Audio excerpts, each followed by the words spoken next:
Magandang araw po sa inyong lahat, Luzon, Visayas, Mindanao, pati na rin po sa mga kababayan natin mga OFW. Welcome po sa panibagong reaction video dito sa Makapili TV. Ngayon ito, pag-uusapan po natin itong sinabi ni Secretary Boying Rimulya na posible daw na makasuhan si VP Sara tungkol sa kanyang statement doon sa kanyang press conference na huhukayin niya yung mga labi ni dating Pangulong Ferdinand Marcos Sr. at itatapon niya sa West Philippine Sea kapag hindi siya tinigilan nitong mga bata o ng mga nila Marcos. Dahil doon sa statement ni VP Sara, kung isipin nyo, no, kung si Pangulong Bongbong Marcos hindi nga nagsasalita, dinadaan lang sa tawa yung mga banat ni VP Sara, yung kanyang mga alipores na parte ng kanyang gabinete o mga nakapaligid sa kanya, yun yung kahol ng kahol. Diba? Sila yung depensa ng depensa sa Pangulo natin, kay Bongbong Marcos. Pero siyempre, kung titingnan mo rin naman, kung babalansin naman natin yung sitwasyon, is normal lang naman na yung mga nakapalibot sa kanya, dahil nga siyempre siya ang presidente, kailangan sumipsip, kailangan nila ipagtanggol yung kanilang boss. Siyempre, sila yung pumapalag. Pero ang hindi lang kasi maganda, dahil ang binabanatan ni VP Sara dito is yung Pangulo, dapat ang Pangulo rin magbitaw din muna ng statement kung ito kumbaga parang to confirm or to deny yung mga sinasabi ni VP Sara. Pero kasi parang nakasanayan na rin kasi ng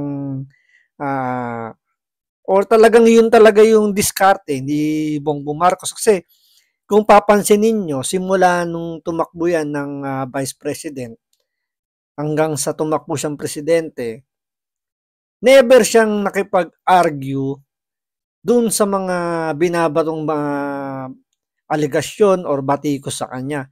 Puro umiiwas siya, diba? So, parang ang pinaka-estilo niya rito, paawa effect. Yun na sinasabi nila na hindi nga lumalaban. So, alam naman natin na mga Pilipino mas gusto yung yung underdog or yung parang mas gusto ng Pilipino yung inaapi gaya ng mga nangyayari sa mga telenovela, 'di ba? So, mas inaapi yung bida, mas napapamahal sa masa.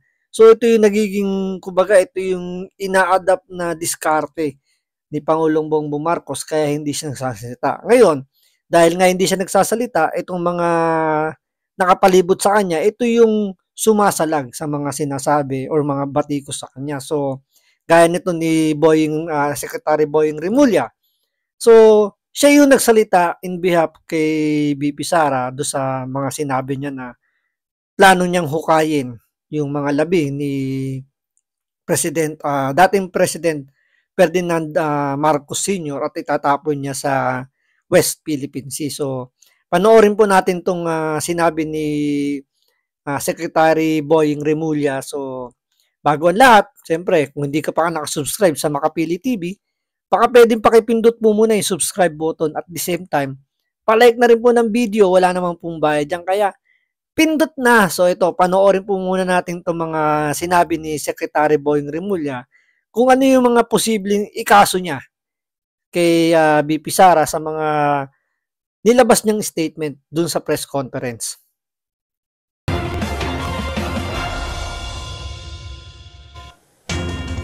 Labag sa Revised Penal Code ang banta ni Vice President Sara Duterte sa pamilya Marcos na huhukayin ang bangkay ni dating Pangulong Ferdinand Marcos Sr.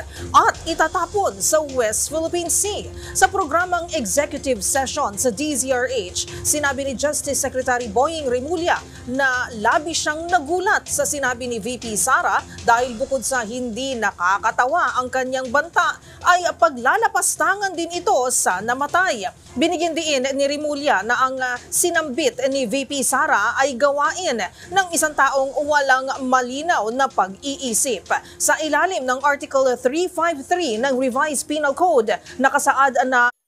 Ito tandaan nyo, isulat nyo Article 353 ng Revised Penal Code. So, i-google nyo kung ano ba yung nilalaman ng Article 353 ng Revised Penal Code.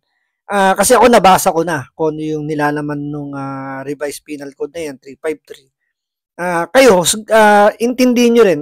Pare-pares naman tayo hindi abogado, pero sana may makapanood din na may nakakaalam dito sa batas na to para ma-enlighten din tayo. Paki-comment na lang po ninyo para mabasa po natin.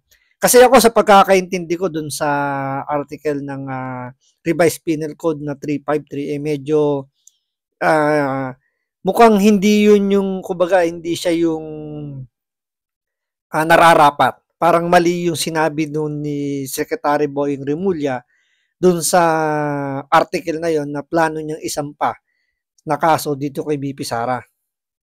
Maikukonsidera nga libelous ang pambabastos sa taong pumanaw na.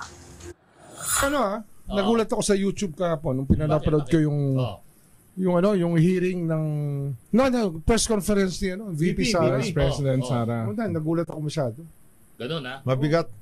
Ano mga binitawan dyan? Dami. Yung sabi niya kay Amy pag hindi niya ako tinigilan. Oo.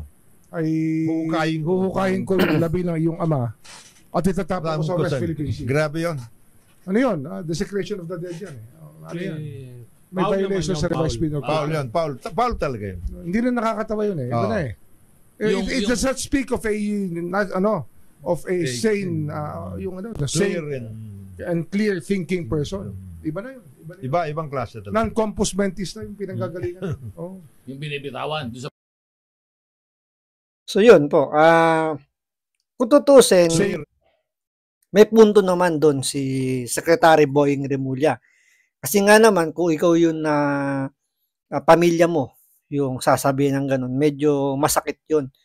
Diba? Medyo magiging pakiramdam natin is, kumbaga, sumosobra na yung sinabi doon ni BP Sara. Pero siyempre, doon sa side naman ni BP Sara, sana maintindihan din natin kung bakit niya nasambit yung ganong salita. Pero, siyempre, still, mali pa rin kung pagbabasihan natin dun is yung naging statement dahil nga siyempre kumbaga sagrado yun para sa isang pamilya na nakahimlay na yung kanilang pamilya, yung kanilang mahal sa buhay tapos huhukayin para itapon sa West Philippine Sea. Pero siyempre, ano ba yung konteksto muna nung sinabi ni BP Sara? Kasi kung titingnan nyo muna, bakit ba nasambit yun ni BP Sara? Diba? Siyempre, andyan na yung kumbaga, yung pamumuliti kasi sa kanya, sumusobra na rin. To the point na kung ano-ano na yung mga lumalabas na balita na tungkol dun sa confidential funds, yung sa tatay niya. So, kumbaga, naiipon na yung galit niya. Sabi nga dito ni Senator Cynthia Villar, natural lang na kumbaga naintindihan ni Cynthia Villar yung naging saloobin ni BP Sara dahil nga pinagtutulungan na siya, sumosobra na naman yung kampo ni Bongbong Marcos. Kumbaga rito parang gumagante si BP Sara. Although kumbaga para lang kumbaga kung ano yung nararamdaman ni BP Sara, gusto niya iparamdam din yung maramdaman din nila yung nararamdaman ni BP Sara. Kaya yun yung sinambit niya. Pero, kung titingnan mo, ang sabi ni BP Sara, siya mismo yung huhukay doon kay Ferdinand Marcos Sr. Which is, alam naman natin, hindi naman kayang gawin ni BP Sara yun. Di ba? Siyempre, hindi naman basta-basta niya mahuhukay. Siguro lang yun, emotion niya lang. Diba? Siguro hindi lang siya makakuha ng ibang pwedeng sabihin at yun lang ang lumabas sa isip niya. So, nabanggit niya. Pero yung sinasabi kasi rito ni Secretary Boying Remulla na kakasuhan niya si BP Sara dun sa article nga na yun ng Revised Penal Code, medyo sablay para po sa akin. Kasi dun sa pagkakaintindi ko, dun sa Revised Penal Code, ng Article 353 na yon, mukhang wala naman dun yung discretion of the dead na sinasabi niya. So, siguro, ewan ko pero sa palagay ko, mukhang walang pwedeng maisang pang kaso doon kay BP Sara kasi nga, kumbaga, salita lang naman yun wala namang pambababoy dahil nga kumbaga iba kasi yung ginawa mo na doon sa sinasabi mo pa lang.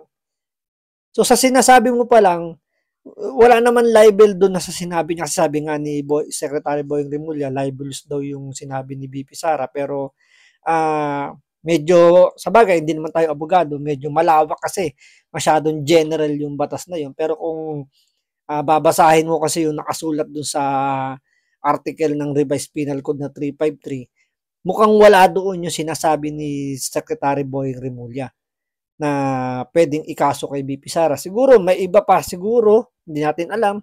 Pero kung ako tatanungin nyo doon sa sinabi nyo doon sa Revised Penal Code na yun, medyo malabo yung sinasabi ni Secretary Boying Rimulya. Kaya tingnan natin, abangan natin kung ano yung magiging sagot ni BP Sara dito sa planong pagsasampa ng kaso ni Secretary Boying Rimulya doon sa mga sinabi ni BP Sara. So, antayin po natin yan. So, maraming salamat sa panonood. Ingat po kayo lagi. God bless.